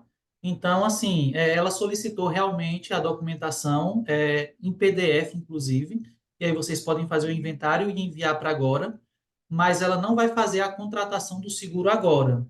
Essa contratação do seguro de igrejas ou a renovação do seguro será feita apenas em abril. E quando chegar esse período, né, a gente vai entrar em contato com vocês, porque são os tesoureiros de igreja que têm acesso ao sistema lá do. Só o tesoureiro e o pastor daquela igreja têm acesso ao sistema para fazer a renovação do seguro. Então, quem realmente faz esse processo são os tesoureiros de igreja em abril. Essa questão do inventário que ela pediu é só para atualizar aqui, mas ela não vai fazer a contratação agora, não. Porque geralmente a gente não sabe avaliar o valor da igreja. Uma coisa que a gente só faz um cálculo, uma média, mas a gente nunca sabe exato o valor de uma igreja, a estrutura mesmo da igreja. Até que dos bens a gente consegue fazer, porque a gente tem nota fiscal e tudo. Pesquisa o preço atual, mas do prédio é uma tarefa difícil a gente saber. Porque eu sei que tem um programazinho que a gente consegue avaliar o valor pelo o estado onde a gente mora e tudo, mas para a gente, pelo menos para mim, é difícil. Olha, irmã, eu entendo, eu compartilho da sua questão. E assim, ó, quando você tiver dúvidas, qualquer coisa você fala com a gente, porque a gente, no nosso sistema contábil aqui, a gente tem uma conta, por exemplo, uma conta chamado aquisição de terreno ou imóvel, que a gente consegue ter uma noção de mensurar quanto vale o imóvel e quanto vale mais ou menos os itens que tem dentro, que são os bens e inventário. Então a gente tem uma noção aqui mais ou menos de quanto custaria, tá? Então qualquer dúvida a senhora poderia entrar em contato com a gente no período e a gente passa para a senhora a informação. Mas os dos móveis, os bens,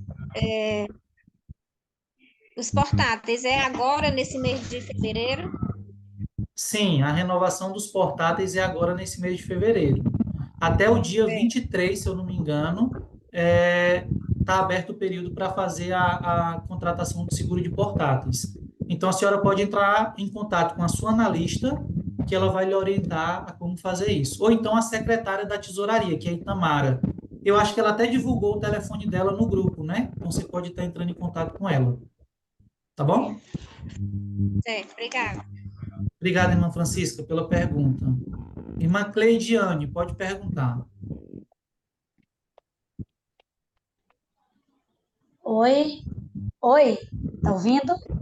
Sim, estamos ouvindo. Bem, meu irmão, é o seguinte, eu sou nova na tesouraria e eu não recebi documentação nenhuma da antiga tesoureira. Então, a respeito da auditoria, quando vier acontecer, eu não vou ter nenhuma documentação antiga, eu só tenho a documentação a partir do momento que eu recebi. Aliás, a partir do momento que eu comecei a manusear sistema, fazer remessa. Eu não tenho nenhuma documentação passada. Não recebi nenhuma documentação. Como é que fica quando for na auditoria? Irmã, é o seguinte, ó, nesse caso, a sua igreja, então, não houve transição. Pelo menos do ponto de vista aqui do campo, não houve. A primeira coisa que deveria acontecer é o tesoureiro antigo deveria informar o analista de que foi votado alguém para ser o novo tesoureiro. Esse era o primeiro passo que deveria acontecer. Não sei se aconteceu. E aí o analista entra em contato com o revisor de igrejas para entrar em contato com vocês dois, o antigo tesoureiro e o novo e o pastor, para agendar a auditoria de transição. É nessa auditoria que o tesoureiro antigo passa o valor em espécie para você. É nessa auditoria que você assume as pendências, se houver dessa igreja, né? Se houver alguma pendência de nota fiscal ou de alguma outra coisa, você assume as responsabilidades.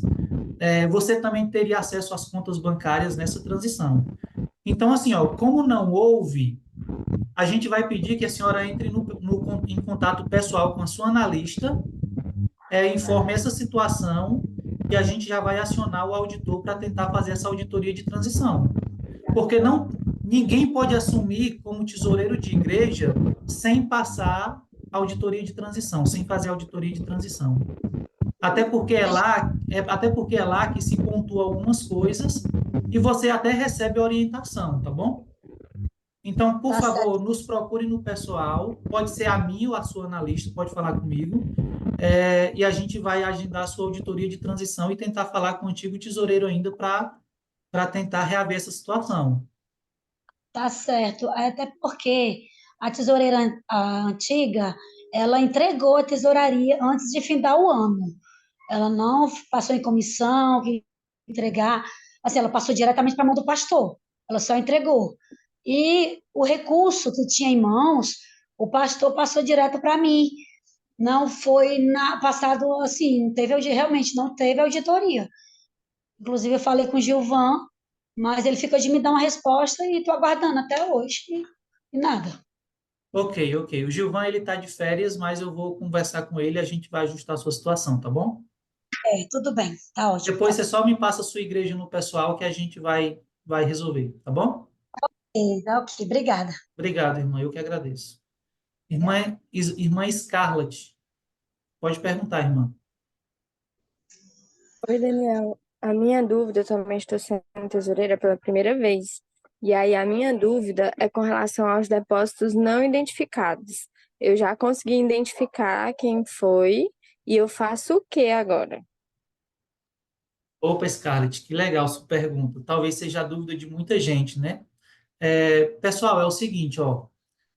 Como as contas bancárias, a gente tem aberto muitas contas recentemente, muita gente deposita recursos lá na conta bancária. E às vezes acaba que o tesoureiro não registra essas entradas lá na conta bancária. E como a gente aqui do campo, a gente não sabe, por exemplo, tem lá R$ 200. Eu não sei quanto é dízimo, quanto é oferta. Eu não sei. Às vezes a gente não sabe nem quem é o doador, porque não aparece o nome no extrato. Aí a gente lança isso para depósito não identificado, porque é um valor que caiu na conta bancária e a gente não sabe de quem é. A Scarlett, ela percebeu isso na igreja dela, que tinha alguns valores em depósito não identificado, e ela identificou. Ela agora sabe de quem é. Agora, Scarlett, o que é que você vai fazer? Você vai abrir um pacote no sistema lá do ACMS, abre um pacote e você vai lançar o nome do irmão, do doador, coloca o nome dele, coloca a verba, foi dízimo? Aí desse valor X foi dízimo e X foi oferta. E aí você lança a doação dele. Antes de você fechar o pacote, você vai clicar lá nos 3 pontinhos, né, do pacote. Você clica nos 3 pontinhos e tem uma opção de você cadastrar o depósito e vincular, cadastrar barra vincular. E aí você vai na opção vincular e você vai procurar esse depósito não identificado, porque ele está lá pendente. Aí você vai vincular ele. Aí depois que você fizer isso, você pode fechar o pacote. Então, o que você vai fazer? Abrir o pacote, lançar a doação e vincular ao depósito não identificado que já está lá pendente para você zerar. Porque todos os depósitos não identificados, eles precisam ser identificados. Tá bom? Então, Scarlett, se vocês não conseguirem fazer isso durante 90 dias, durante 3 meses, o sistema automaticamente ele vai aparecer uma notificação para vocês de que há depósitos acima de 90 dias e o sistema vai dar a opção para vocês gerarem esse depósito de forma imediata. Aí o que é que o sistema vai fazer? Automaticamente o sistema vai lançar 70% daquele valor na verba de dízimo e 30% daquele valor na verba de oferta. Beleza? Em regra é isso. A gente chama isso de baixa. Ou seja, o sistema automaticamente ele vai baixar os depósitos não identificados, só que ele vai registrar como anônimo. Anônimo porque não se tem o nome do doador.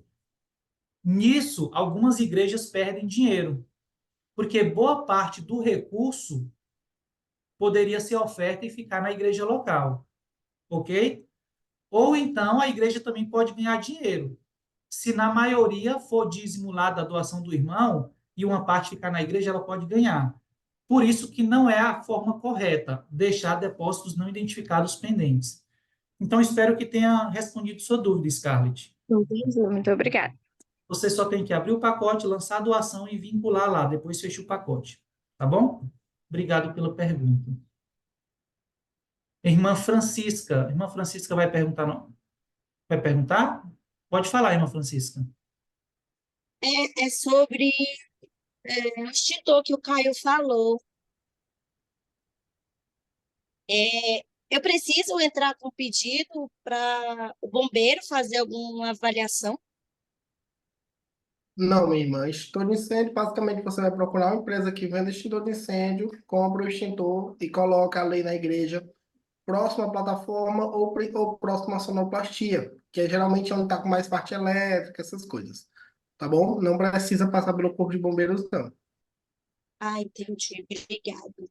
Aí, irmã, a senhora só se atente ao tipo, tá bom? Porque existem vários tipos de extintores e hoje existe o ABC, que envolve todos os tipos de materiais, porque existe um extintor para cada tipo de material, tá bom?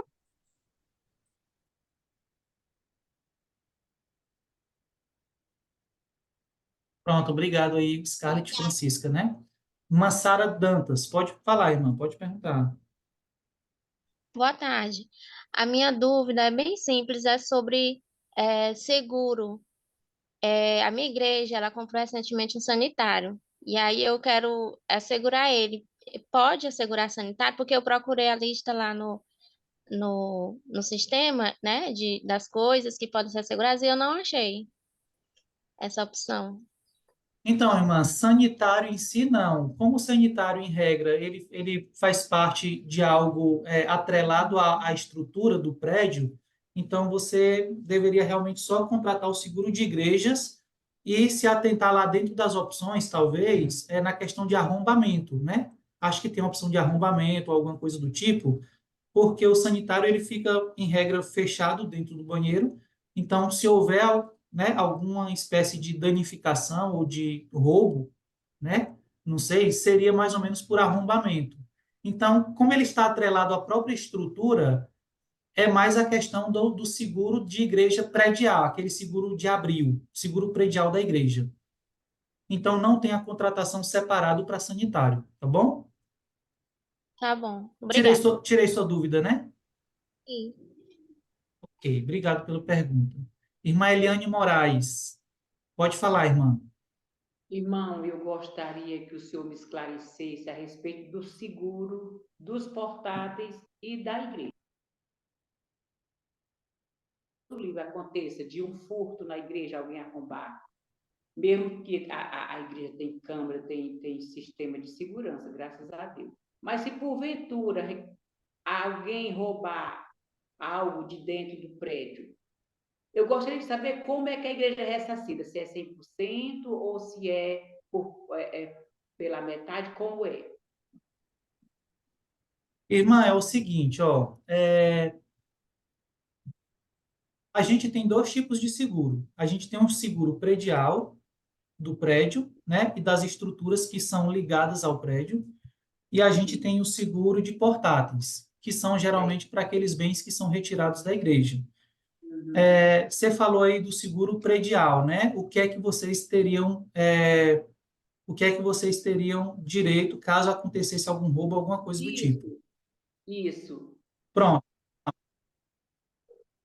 Cada situação é algo específico, deve ser analisado a situação como um todo. Por exemplo, ó, houve uma espécie de arrombamento dentro, né? Eu estou simulando aqui, houve uma espécie de arrombamento, então o seguro predial, ele assegura o prédio, o arrombamento, a parede, o teto, alguma coisa do tipo, ok? Ligado à estrutura. Se a pessoa arrombou e entrou lá dentro e roubou alguma coisa, tem também dentro da estrutura do prédio lá roubo, questão de roubo, né? Então você pode contratar dentro disso. Agora sim, ó, por exemplo, depende muito da situação. Por quê? Notebook, por exemplo, notebook. Sim. Se o notebook estiver em cima da mesa no momento lá do roubo ou do arrombamento, por exemplo, o seguro predial não cobriria o roubo do notebook. Certo. Agora, se, por exemplo, se o notebook estiver guardado dentro de um armário fechado com cadeado, aí haveria um reembolso. Então, inclusive, a gente teve uma igreja, eu não vou mencionar o nome, recentemente, aqui no final do ano passado, no final do ano de 2023, que houve um roubo na igreja, roubaram lá TV, notebook, pelo menos essas duas coisas foram informadas no seguro, e a igreja só recebeu a TV, o reembolso da TV. Ela não recebeu o reembolso do notebook. Por quê? Porque o notebook estava exposto em cima da mesa no momento lá do sinistro, tá?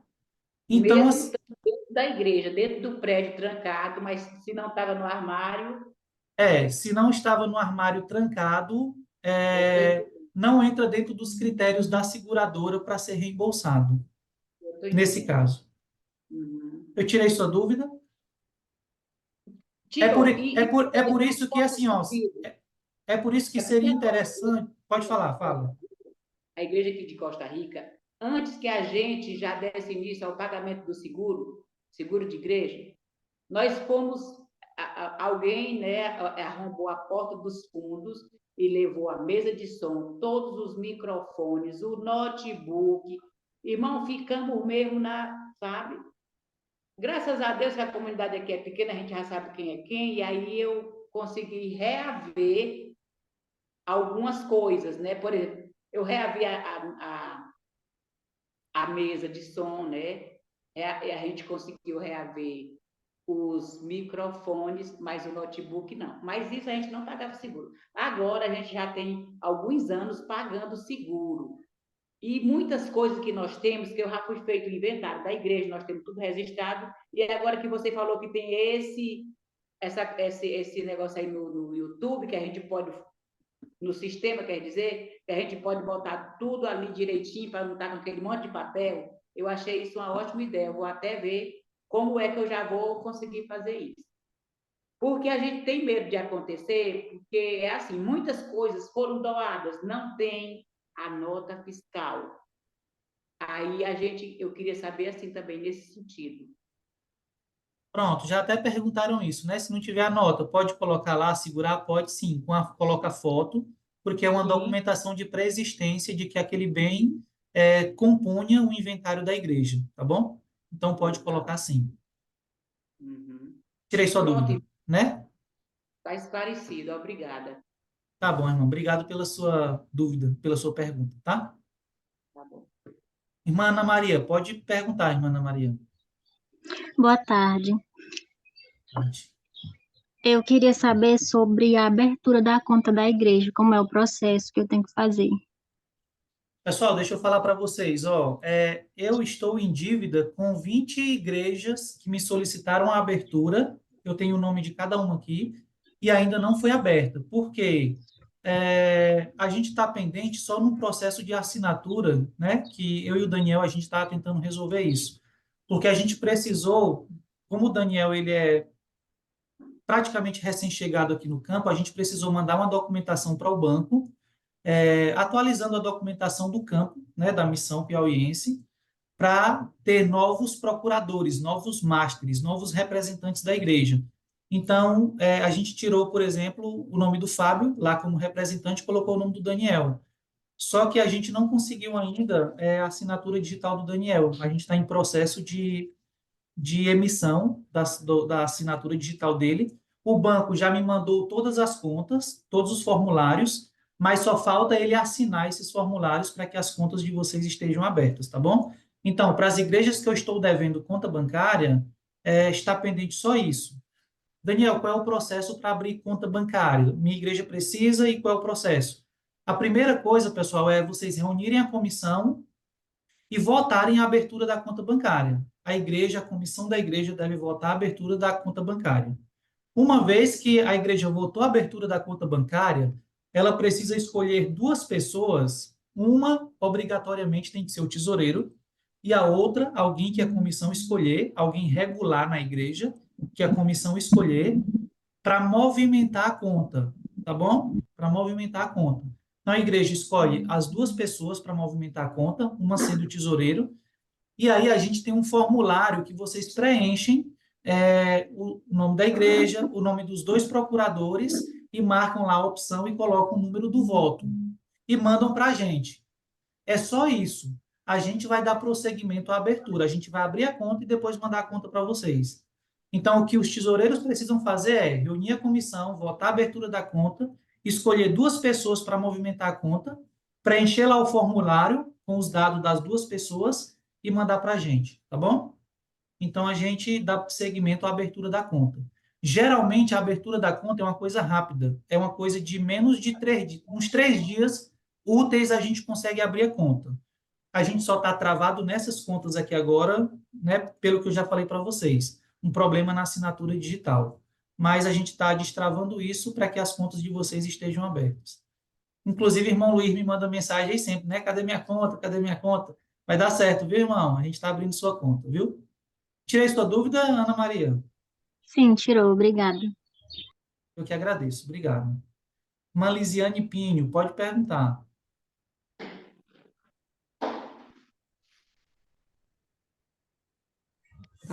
Tá me ouvindo?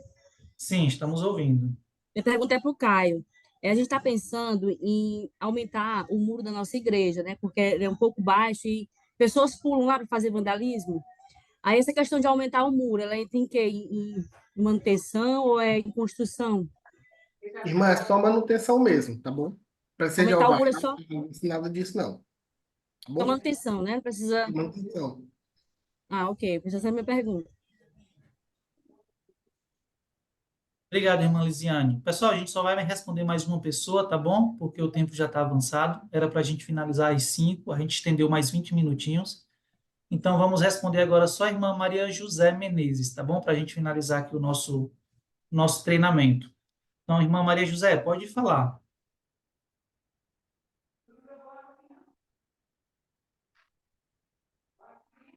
Maria José, você está aí? Pode perguntar, tá, irmã?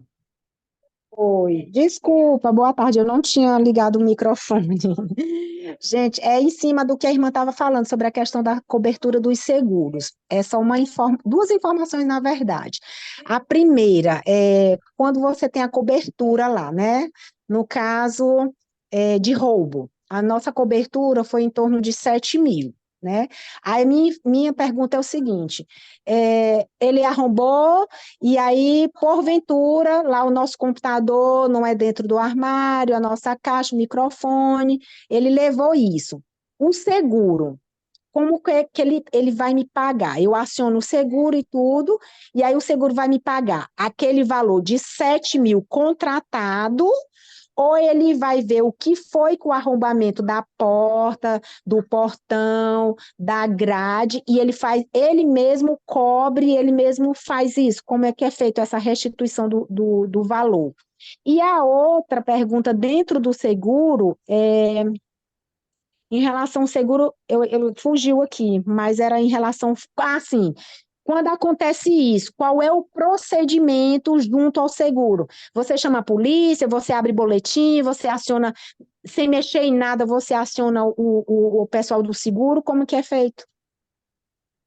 Pronto, vamos lá. Sobre sua primeira pergunta, como é que eles avaliam a questão do reembolso? Sim, A primeira, quando você abre uma ocorrência, ou seja, aconteceu alguma coisa na sua igreja, a primeira coisa que você deve fazer é fazer o boletim de ocorrência, tá? Faz o boletim de ocorrência, informa a missão o que aconteceu através da analista de igreja, e aí a gente vai dar abertura aqui no processo. certo. Dentro da documentação que se pede orçamento dos prejuízos que houveram na sua igreja. Então, você vai ter que fazer um orçamento dos prejuízos. Ah, foi roubado o notebook. Você vai ter que fazer um orçamento, 2 ou 3 orçamentos de notebooks novos. Geralmente, o que é que acontece? A ARM, ela se utiliza desses orçamentos. Por exemplo, você fez um orçamento de um notebook. Um deu 1.500, outro deu 2.000, outro deu 3.000. Pronto, a ARM pega os reembolsos, os orçamentos, ele vê o menor valor que você fez de orçamento e ele lhe devolve esse valor. Ou seja, lhe devolve 1.500 em cima do orçamento que você mandou. Só que, em algumas situações, há uma franquia a ser paga pela igreja, a franquia do seguro, tá? Então, se houver franquia, nesse caso, nessa situação, ao invés deles depositarem os 1.500, eles descontam a franquia e depositam a diferença. Entendi. Então, em resumo, irmã, eles levam em consideração, não é o valor lá total que você Contratado, contratou, né? eles levam em Sim. consideração o orçamento que você mandou dos prejuízos, levam em consideração o menor orçamento e descontam a franquia. Primeira pergunta, ok, né? Aí só Daí, uma informação. Essa franquia, hoje, esse seguro que a gente paga, né? A gente fez uma cobertura de incêndio, de prédio, uns 5 tipos lá de cobertura. E aí, dentro disso aí, a gente não foi informado em relação a essa franquia, né? Porque em relação à franquia, a gente sabe, tipo seguro de carro, que existe essa franquia. No caso, esse seguro, a gente nunca foi informado se há ou não essa franquia. A gente tem como saber, porque aí no próximo, agora desse ano, a gente já contrata essa franquia, no caso? É obrigatório contratar a franquia ou não? Ou é em que caso que a gente contrata a franquia? tá, então, tem os casos que se contrata a franquia, tá? Tem as situações que se contrata a franquia.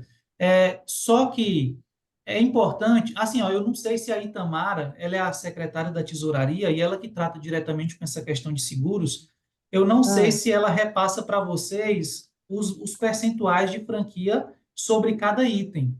Então, na entendi. dúvida, para você ter ciência, no momento que você estiver fazendo lá renovando o seu Renovação. seguro, você pode pedir a relação lá das franquias que a gente manda para você ter ciência o que tem, o que não tem e os percentuais. Ok. Qual foi a outra pergunta que você fez, irmã, que eu me esqueci?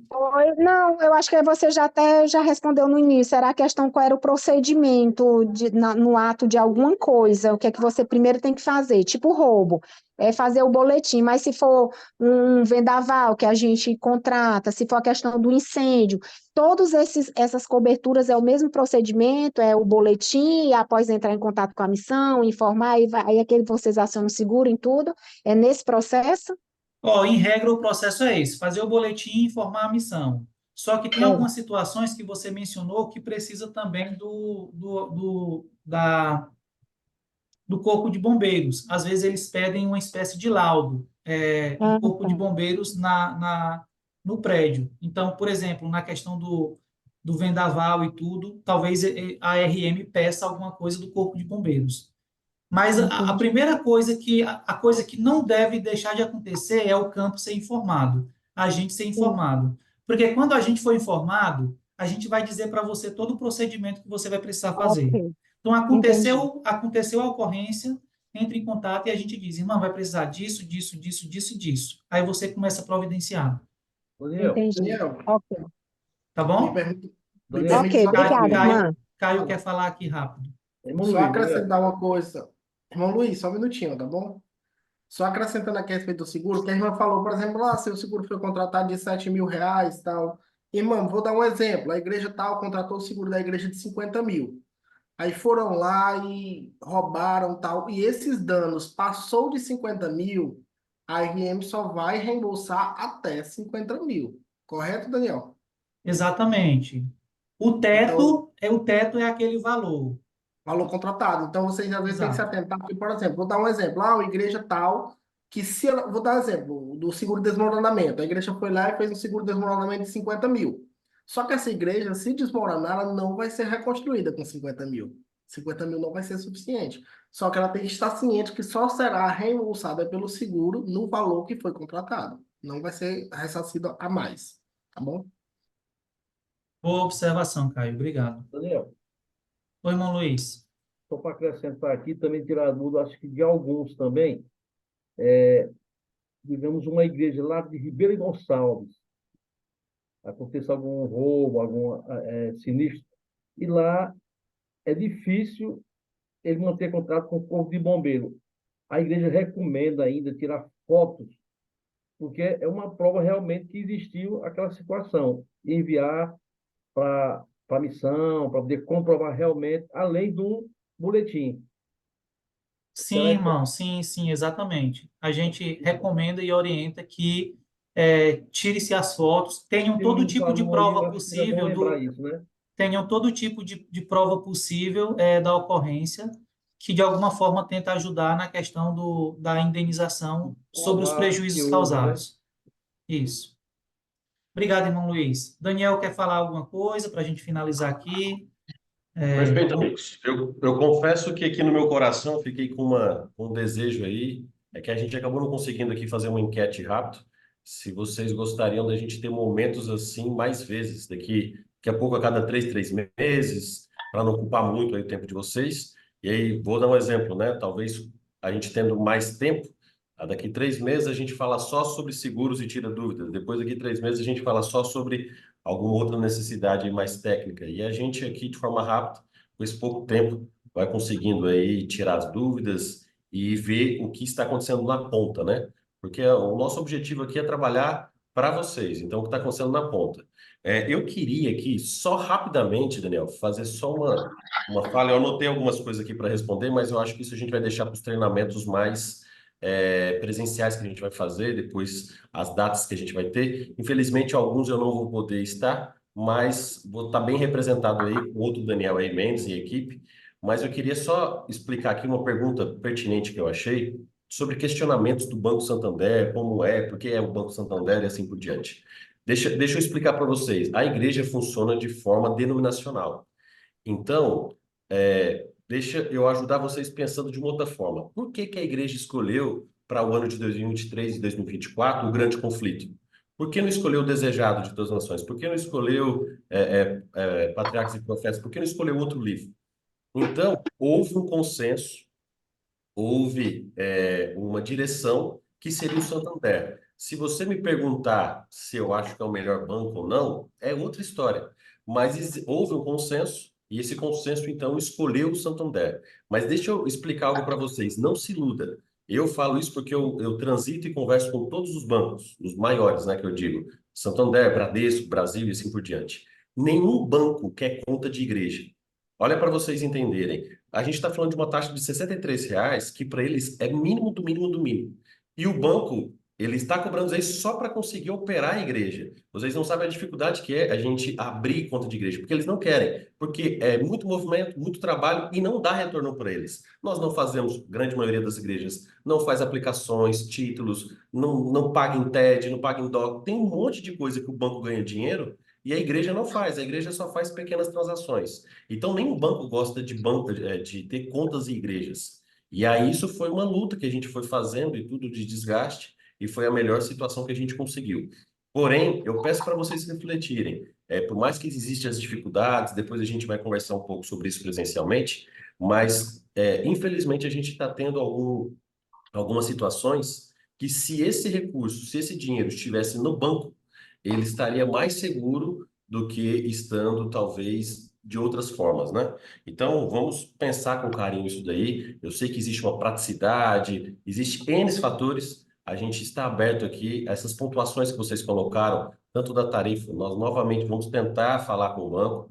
Acredito que vai ser difícil, porque foi já um grande processo de luta, batalha aqui com o banco, mas outras reclamações também a gente vai passar para as nossas instâncias superiores, que talvez exista uma insatisfação, no caso A ou B, mas eu queria pedir para vocês, olha, eu vou aproveitar falando do Elias. Elias, eu já tive essa ideia, eu já criei até o nome, Seven Bank, mas a gente tem medo das pessoas verem de forma negativa aí, nós temos um banco, mas eu já tinha dado essa sugestão da gente ter esse Seven Bank aí.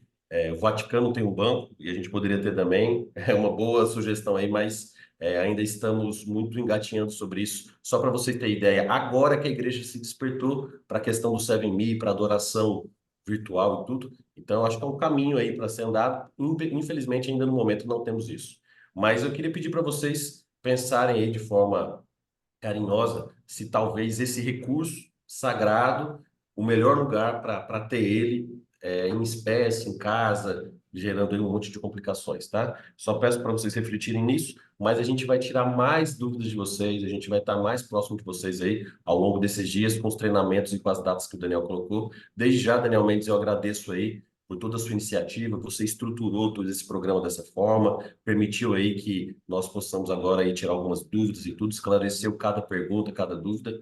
Parabéns aí. E também foi da parte do Daniel a intenção de fazer esses eventos presenciais com vocês para a gente ter um pouco mais de tempo de qualidade. Então a gente está em boas mãos aí, Daniel Mendes, parabéns aí por todo esse seu cuidado, zelo com a nossa igreja e também esse cuidado e zelo aí com os nossos tesoureiros. Obrigado, Daniel. Caio quer falar alguma coisa aí, Caio? Palavras finais? Não, só agradecer o pessoal pela atenção, por a paciência aí com a gente. Tá bom? Só registrar aqui a presença do pastor Vanderlan, né? Agradecer aí também pelo apoio. Pastor Saulo também, vi aqui de forma rápida que ele está presente. Não consegui identificar um outro pastor, mas Deus possa abençoar o ministério de vocês, tá bom? Pessoal, aqui agradecer a cada um de vocês pelo tempo disponível. A gente, de fato, quer realmente estar mais perto de vocês, fazendo os treinamentos presenciais, vendo as dificuldades. A gente conhece um pouco das dificuldades, lida com vocês constantemente. Que Deus possa continuar abençoando a vida de vocês, tá bom? Queria convidar o Daniel para fazer uma oração final para a gente encerrar, tá bom? Pode ser, Daniel? Sim, oremos. Grandioso Deus, bondoso Pai, graças te damos porque nesse pouco tempo que tiramos aqui à tarde, vimos sobre negócio, mas negócios do reino, Pai. Coloque no nosso coração sempre a sensibilidade de entendermos que o que estamos ligando, o que estamos lidando é algo sagrado e que vidas aqui são colocadas pelo seu ministério para que esses recursos possam ser utilizados da melhor forma para o avanço da tua missão. Proteja cada um aqui, seja com cada filho seu presente. Isso que nós te pedimos e desde já agradecemos. Em nome de Jesus. Amém. Amém. Pessoal, boa semana para vocês, que Deus os abençoe, tá bom? Um abraço e até os treinamentos presenciais. Feliz semana.